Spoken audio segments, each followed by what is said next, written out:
To our first mobile device programming lab.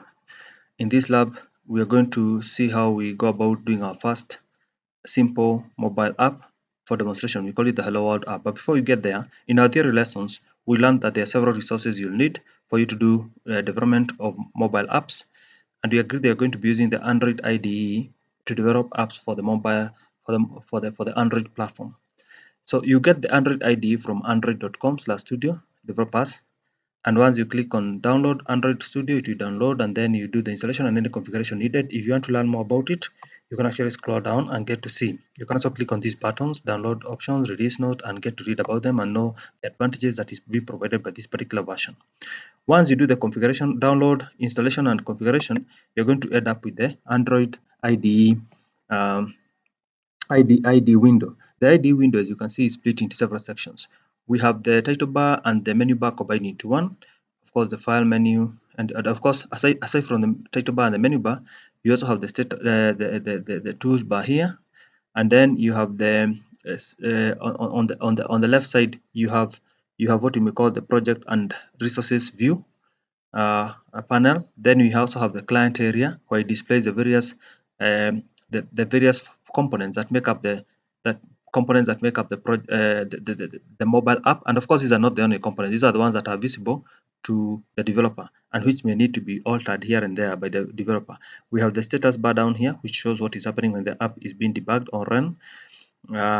Then of course we do have when you're running the other component we did for the other part that you're not seeing here, the other window is the one that is going to appear once you run the application. Either if you're running it using a simulator, then you're going to see the window for the simulator. I think I can display it here. This is it, the window for the simulator. We also sometimes it could be the phone. If you're using the phone for actual running or both devices, because it's possible, then you'll be able to see it. Now I would like us now to have a look at each of these sections. The title bar, the file menu. This is where we start new projects or open existing projects. We can open recent ones, like you can see I have about 2. You can also exit. You also have the critical. These are the menus. You may be familiar with them from other IDEs. They're not very different. The commands are not very different. But the build and run menu are the most critical one. Build is used when you want to debug without necessarily running. And of course, when you click on run, it also does the debugging and as well as executes the application. The same tools which are available there are also available on the tools bar, where you can actually make the project or build it, and you select the app you want to do to develop or run. Then to run it, you have to select the devices. If you want to run on multiple devices, like I've selected the emulator here. So, or you can select a phone if you have a phone attached, or you can select multiple devices. In case you have not configured the Android virtual device like this one, then you need to click on the Android virtual device manager, and of course select create virtual device, and then proceed now to download the images which are needed for the emulator. And once you're done, if you have downloaded, like in this case I had downloaded for R, you just click on next, and then you go about naming the devices until you end up with a device like the one I have here, SIM1. Once you have that, then you can select it as one of those which are going to be run when when you hit the run button. Alternatively, you can also connect the phone. If you get any challenges when you're connecting the phone, you can go to troubleshoot device connection, so that you can be able to debug from the side and view your app from the side of the phone.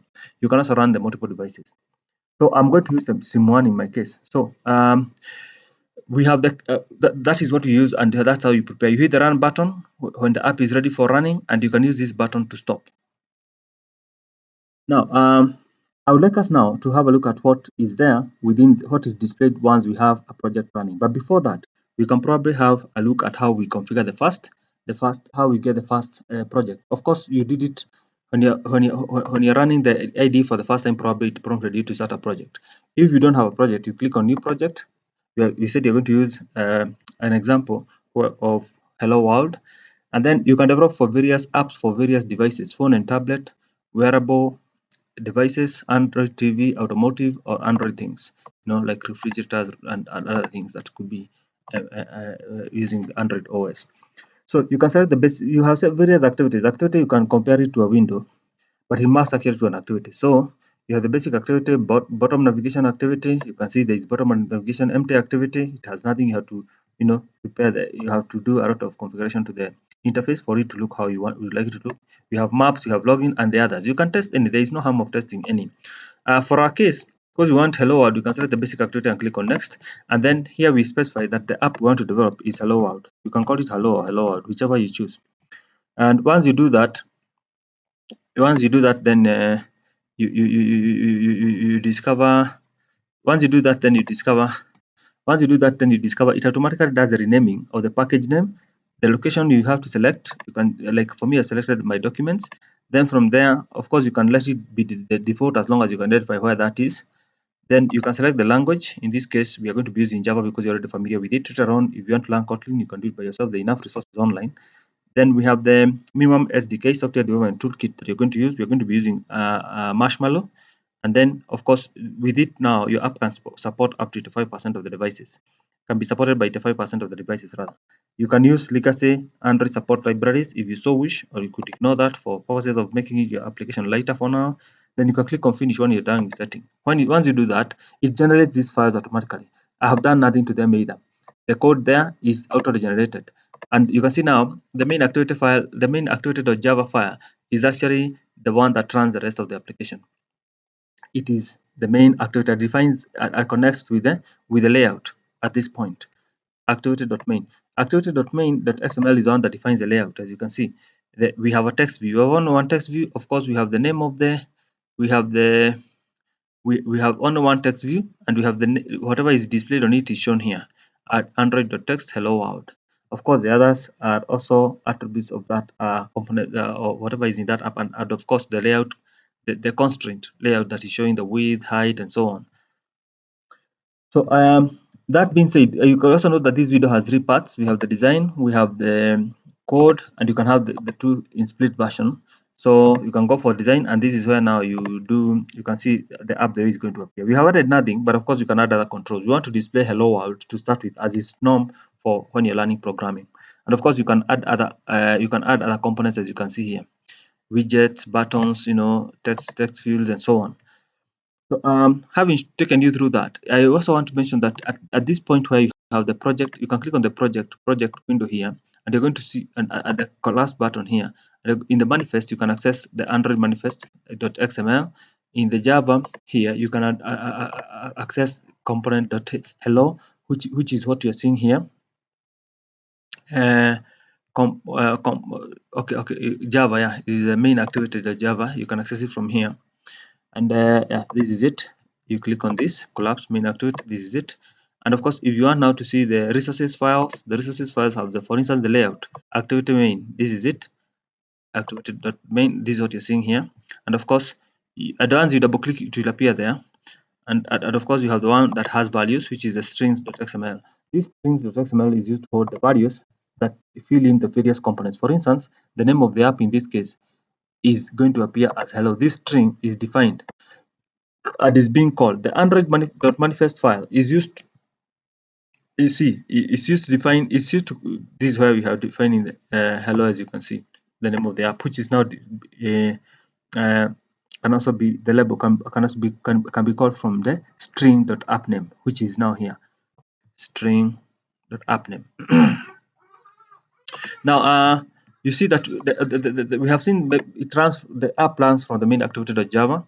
Android manifest file is the one that is used to connect the app, your app, to the Android OS. Is in between, and of course you can see with it defines the various activities. We only have one activity here. It has an intent filter. These intent filters are used to for intra-app communication between one activity and the other. Of course, you have seen the string is used to define the labels, and the activity main is used for interface design. Now, having said that, I think we have the first hello world app on display. We can actually now attempt to run it, and this is how we are going to do it. We click on we have already set emulator, and then I click on run. As you can see, it's preparing to run, it's building, and then eventually it's going to run and display.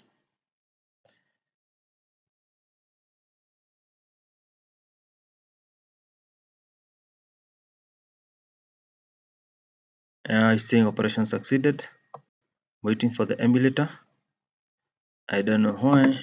Oh yeah, this is it. The monitor is running, I had displayed hello. Is because I had kept it on running instead of closing it. Once you're done, then you hit on the stop button. Of course, it's display like this even on your phone if you're using the phone or the multiple devices. Thank you so much for attending the first lab. Next time we meet for the second lab. There is an exercise to this, so follow up with the learning management system, attempt the exercise.